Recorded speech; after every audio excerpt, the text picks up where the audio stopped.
Today, we're going to be talking about planting fruit trees for success, what you need to know before you buy your fruit trees and how you can be successful with them. And quite honestly, this is for any trees, not just fruit trees, but today we're talking about fruit trees. This happens to be pictures of a hedge, an apple hedge that I put in at the urban farm about 15 years ago. And after about 5 years, that's how dense it was, gave me hundreds of pounds of apples. So fruit trees are my favorite thing to grow because you plant them once and you harvest them for decades. This is me in 1975, the first year that I planted a fruit tree in Phoenix. It was a peach tree. And by 1978, I was canning peaches. I learned how to can peaches from my buddy Tim's mom. I can't even remember her name. So what is the true cost of a fruit tree? True cost of a fruit tree isn't just the tree. It is the water, the fertilizer, the time, the hope, everything that you're putting into this possibility of a fruit tree growing in your front or backyard that will feed you someday. So my question for you, is experimenting really worth it? You can choose to do that, or you can go with what works. And what I'm about ready to present today to you is a whole lot of information about what works to make successful fruit trees grow in your yard. And there's something I learned a few years ago that just makes me so mad. And it goes like this. Did you know that you can go into every big box store and most local nurseries and they will sell you a fruit tree that will never make fruit? And I just call that bogus. And often they know it. And that just makes me mad. So about 25 years ago, I started educating people on fruit trees and how to grow them. And it's turned into a business that I've run, teaching people about fruit trees for the past 22 years. And you really need to do your research. So a lot of what you need to know, you're going to learn today. The first thing you need to know is this thing called chill hours. In Phoenix, we get about 300 chill hours per season in the low desert. So if you're planting a tree that requires 600 hours of chill, you're never going to get any fruit. So you need to make sure that you know, number one, what kind of chill hours you get in your area. Right now, I'm living in Asheville, North Carolina, and we get about 800 hours. So I need to make sure that the trees that I'm purchasing are pertinent to that. So know your chill hours. And then when you go to buy that fruit tree, look at the tag and make sure that it tells you how many chill hours are required. You're not going to find that on citrus because citrus don't require much chill hours, but most everything else, you're going to need that on. So chill hours is the number one. Number two, making sure that if they are grafted, they're on the right rootstock. There are rootstocks that are specific for the low desert or the high mountains of Colorado or Montana.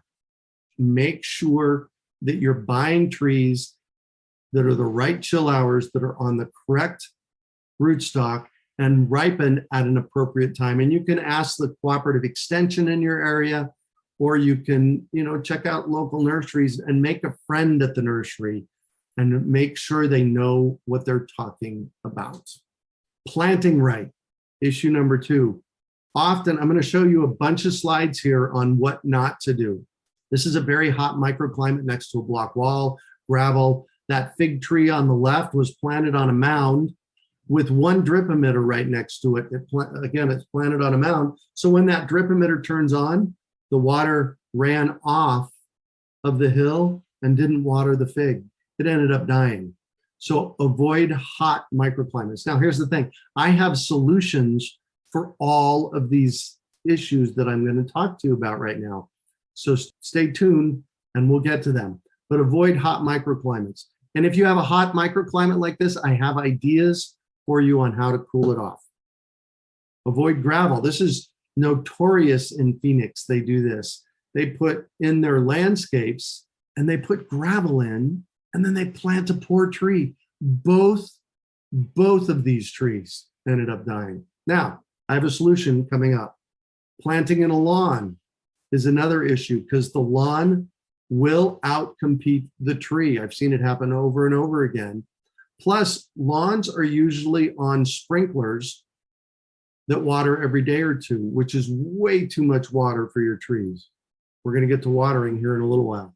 Again, I have a solution coming up for you about planting in a lawn. Avoid planting in pots and in a solar oven. Trees don't belong in pots, they belong in the ground. So my suggestion is plant them in the ground if at all possible.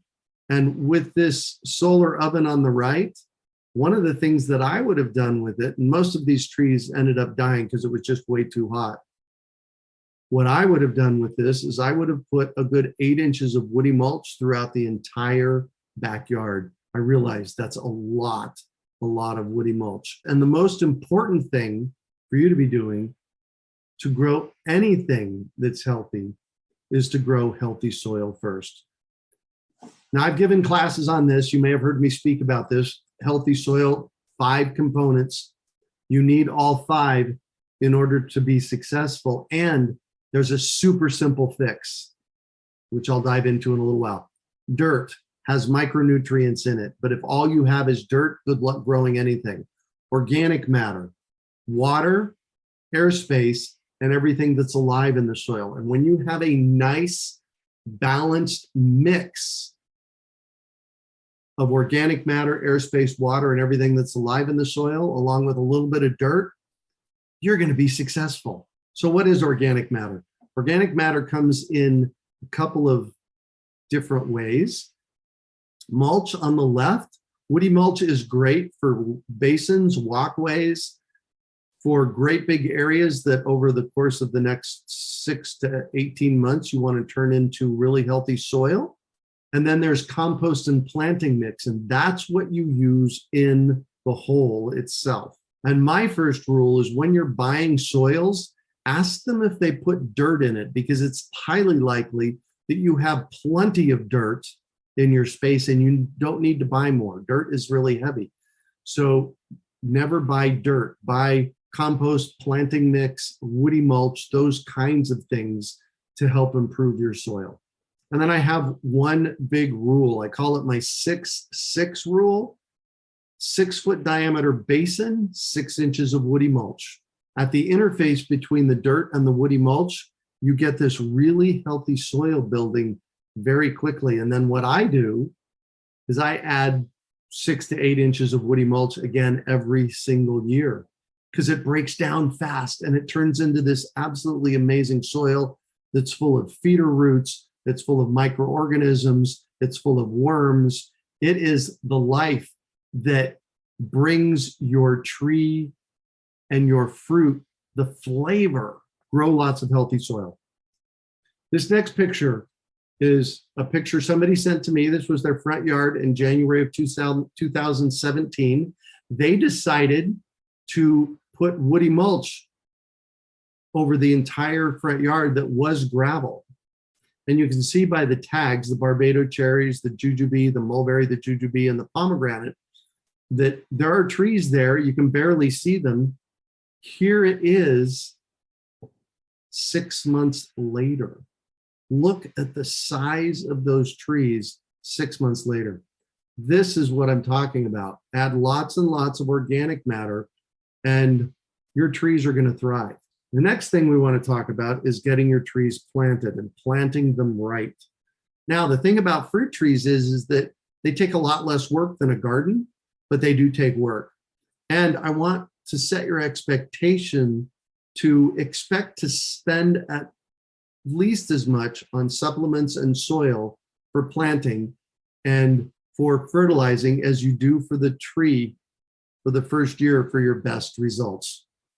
And this is one of the startling things that I learned a few years ago. In my front yard in Phoenix, Arizona, granted it was Phoenix, Arizona, but I'm in Asheville and it's starting to get hot here now, and I'm noticing the same things happening. But at ground level, it was 140 degrees with no ground cover. 6 inches down, it was 120 degrees. That's enough to kill your garden and your fruit trees. Underneath some kind of ground cover. This happens to be sweet potatoes, which grow wonderfully around the base of fruit trees, just saying. Cowpeas are another thing. Cowpeas are a nitrogen fixer that we use in the low desert in Phoenix. But growing some kind of ground cover around the base of your trees will increase your success exponentially. If you enjoyed learning these fruit tree growing secrets from Greg Peterson, you're going to love the Superfood Garden Summit. We've brought together expert gardeners, orchard growers, soil educators, and homesteaders to share practical strategies for growing healthier, more abundant food at home. Grab your free ticket at superfoodgardensummit.com. It all starts June 2nd.